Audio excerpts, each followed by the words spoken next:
বাসগৃহৰ কোঠালীৰ ভিতৰতে জাপানীজ কোয়েল চৰাই পালনেৰে স্বাৱলম্বনৰ পথ বাছি ল'লে ৰফিকুলে।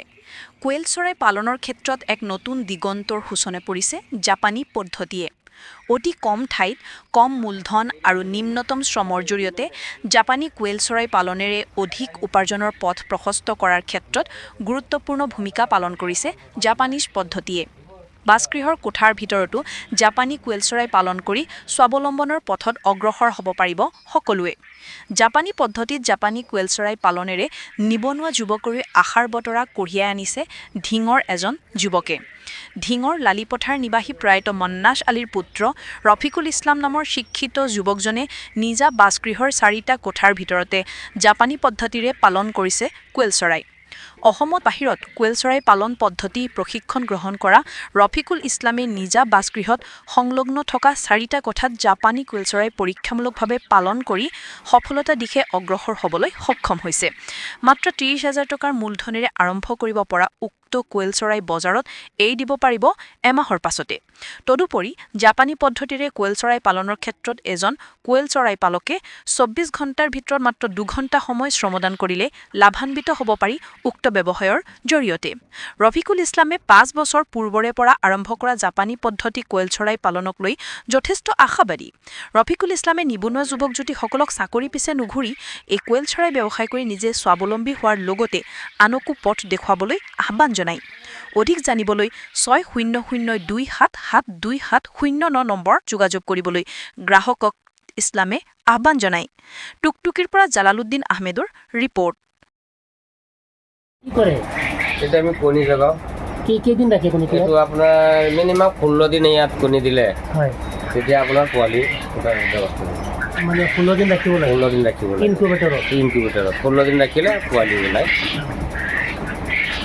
3 দিনৰ পোৱালি, 3 দিনীয়া ন? 3 দিনীয়া পোৱালি। আৰু এইটো মানে সেই ইনকিউবেটৰৰ পৰা আনি ইয়াত কেইদিন ৰাখিব লাগে? ইনকিউবেটৰৰ পৰা আনি আমি 3 দিন বা 3 পৰা 5 দিন ৰাখিলে যথেষ্ট। তাৰপিছত আমি ৰাউণ্ডত এৰি দিব পাৰোঁ। এইটো নাম কি যিটো গুৰি আছে? এইটো হেৰি বৰিং বুলি কয়। বৰিং আমি ইনকিউবেটৰ প্ৰথমৰ পৰা ওলাই তাৰপিছত আপোনাৰ এই বৰিংটো দি দিলে লাইটৰ সহযোগ দিব। লাইটৰ সহযোগত আপোনাৰ তাপ পোৱালে মানে পোৱালিলে হৃষ্ট থাকে। বৰিঙতো কিবা বাচ্চা পোৱালিবিলাক খাদ্য দিব লাগে নেকি? বৰিঙত আমি সৰু সৰু টেমা আছে, এই টেমাত আমি পানী যোগান দিওঁ আৰু পাত্ৰ আছে, সৰু সৰু পাত্ৰ আছে, এলুমিনিয়াম দি পাত্ৰ বনাই লৈছোঁ, পাত্ৰত আমি দানা দিওঁ। আচ্ছা, এইটো ব্যৱসায় আপুনি কেনেকৈ আৰম্ভ কৰিলে? প্ৰথমত মই মানে 70টা পোৱালি আনিছিলোঁ কিনি পুহিবৰ কাৰণে, কণী পাম বুলি আশা কৰি। তেতিয়া মই অলপ দিন পোহাৰ পিছত ধৰক অনুমান 45 পৰা 50 দিন হোৱাৰ লগে লগে 2-এটা কণী দি আছে। কণী দিয়াত মই চিন্তা কৰিলোঁ ইয়াৰ যদি ব্যৱসায় কৰোঁ তেতিয়া কিবা এটা লাভ পাম বুলি মই আশাবাদী। তেনে চিষ্টেমত মানে মই পোৱালিটো ৰাখি দিলোঁ। তো কণী পোৱাৰ যোগ্য যেতিয়া হ'ল যথেষ্ট কণী আহি আছে। সেইখিনি মই চিন্তা কৰিলোঁ যে সৰহকৈ যদি অলপ আনি বিজনেছ কৰোঁ তেতিয়া ভাল এটা বিজনেছ আৰম্ভ হৈ যাব আৰু এই বিজনেছ যোগেদি আমি চলিব পৰা এটা ব্যৱস্থা হ'ব।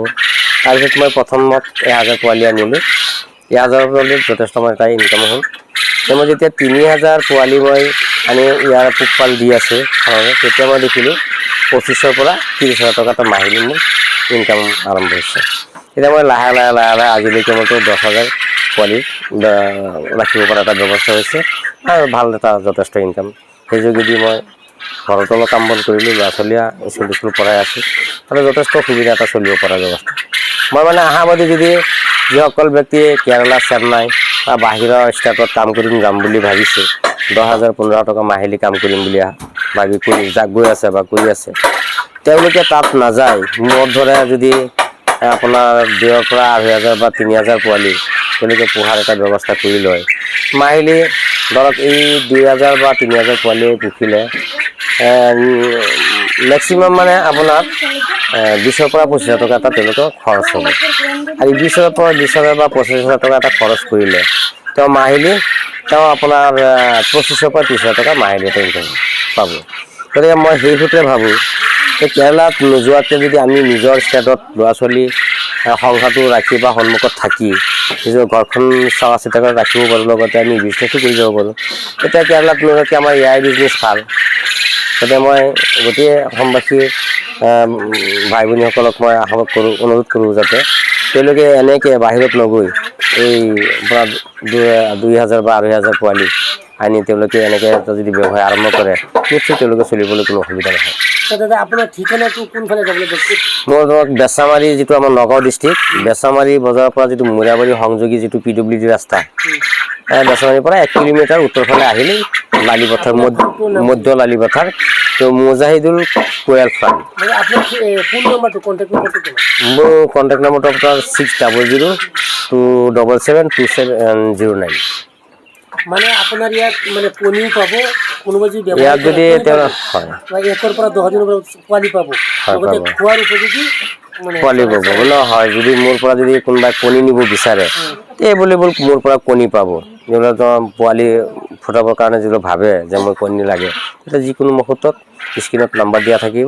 যদি বিচাৰে তেতিয়াহ'লে আমাৰ পৰা কোনোবাই 6 দিনীয়া বা 5 দিনীয়া পোৱালি মানে ব্যৱসায় ভিত্তিত কৰিব পাৰিব না। তেওঁলোকে যদি ব্যৱসায় ভিত্তিত কৰিব বিচাৰে 1 পৰা 10 দিনলৈকে যিকোনো পোৱালি যিকোনো দিনৰ পোৱালি মোৰ পৰা পাব আৰু এভেইলেবল পাব। তাত পোৱালিৰ কোনো কমি নাই মোৰ হাতত।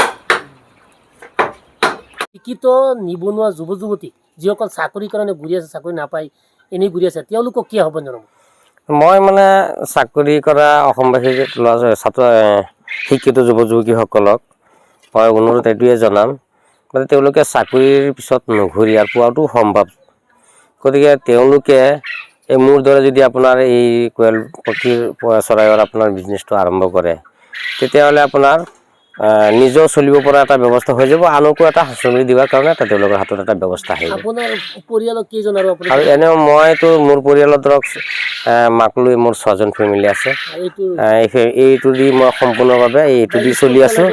আৰু ল'ৰা ছোৱালী আপোনাৰ কলেজত পঢ়ি আছে এজনী আৰু দুজনী আপোনাৰ হাই স্কুলত এজন LP স্কুলত পঢ়ি আছে।